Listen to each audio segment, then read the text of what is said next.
welcome back to today's video. Today, we've got some small things to do to the engine. Nothing super fun like the headers we did last episode. It's windy. It's windy outside. There might be some noise.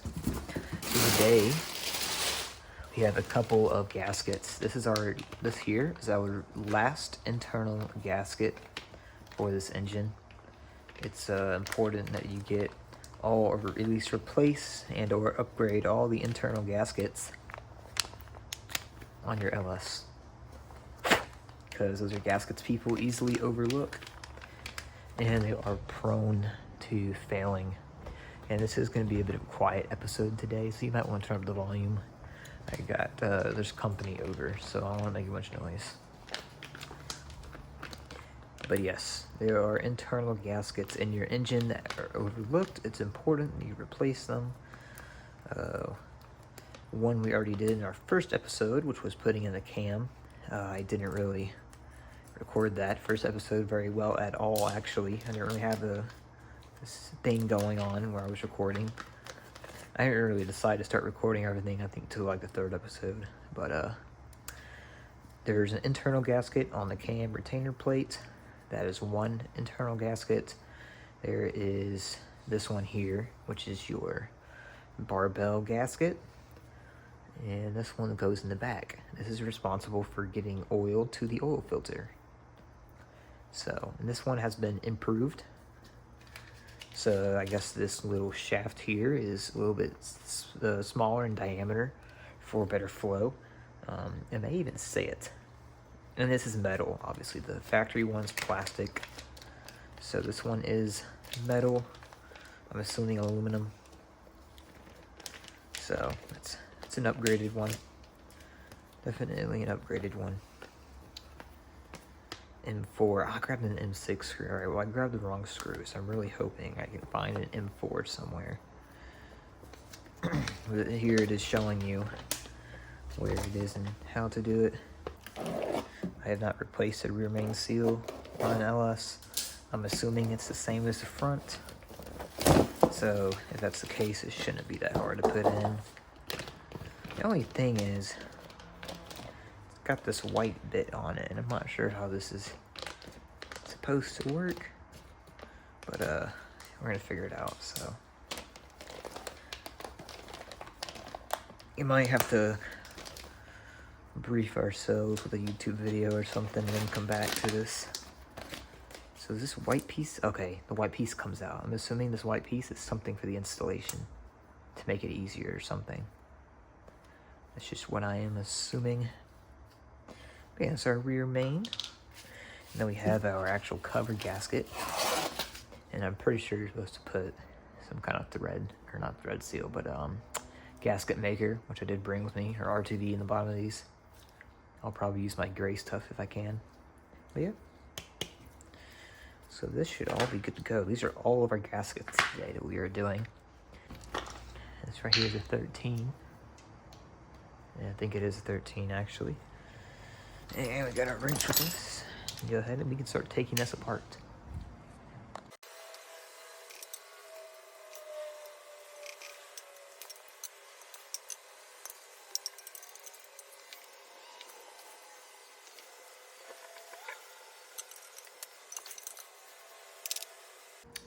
All right, got all the bolts out, and now we are going to remove this. It's kind of hard to see with the engine stand in the way. Coming right out. Right out. All right. You know, this gasket actually looks new. You can even see the gasket maker where somebody was already putting this sucker on.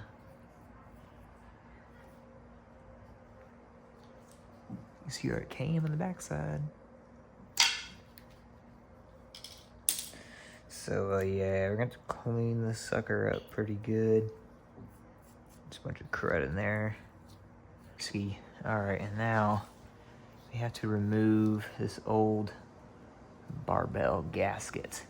It's gonna be pretty tricky because as you can see, I'm probably gonna drill it out. Oh, don't let that go in there. Try and get the gasket maker out of the oil pan, not back in it.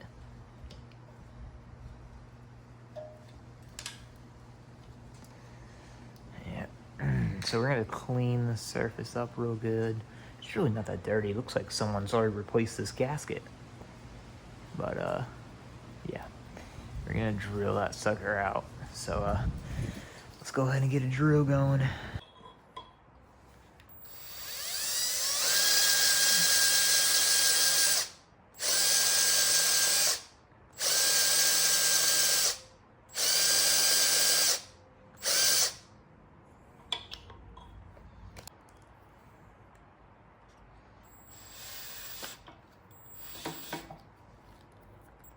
Is this actually gonna go the way I want it to go and the way I was expecting it to go? Well, daggum. That normally doesn't happen. Typically when I try something like that, it typically does not go the way I expect it to. Then it ends up taking a very long time. Not today, I guess. Not today. Knock on wood.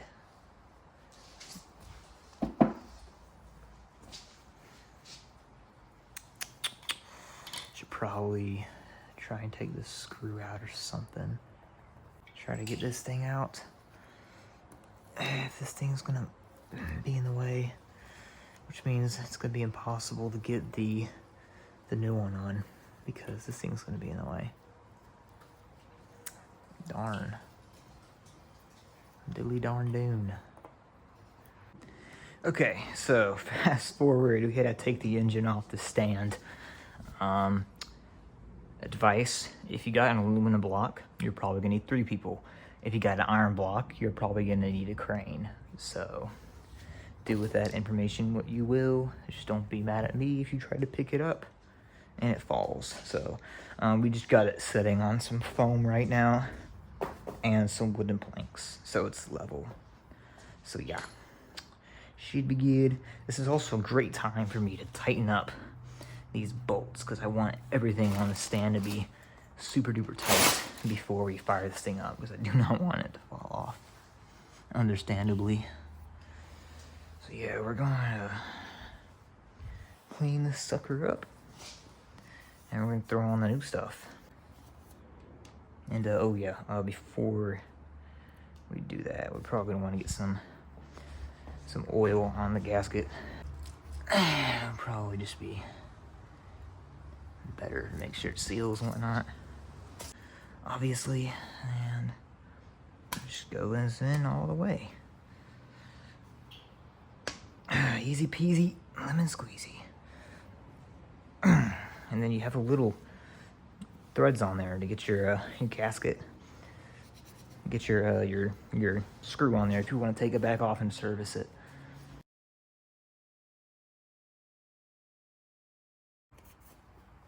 Alright, well look at there. What you do apparently, so this thing don't leak, is you're supposed to put some gasket maker on the corners.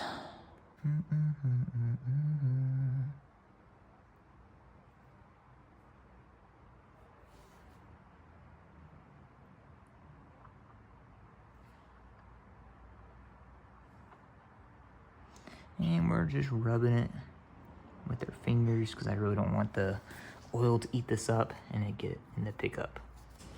I'm gonna put this on like so. We're gonna get these in, but not tight. Probably just enough so it doesn't move, you know? All right, so fast forward. We got it back on the stand, and I took the opportunity while it was off the stand to retighten all of these bolts. Obviously, thinking about it, you only got these 4 bolts and these 4 bolts, really these 4 bolts right here, suspending this engine about 3 feet above the ground. So, you know, if those aren't tight and if you didn't get long enough bolts, this engine could drop. So, and there goes all your hard work. So, took the time, move them around a bit, tighten these down, and that'll also be good for when we're running it, so we know it's good and secure. For this, I know a lot of people like using that centering tool. I didn't use the centering tool for the front. I didn't use it for the back neither.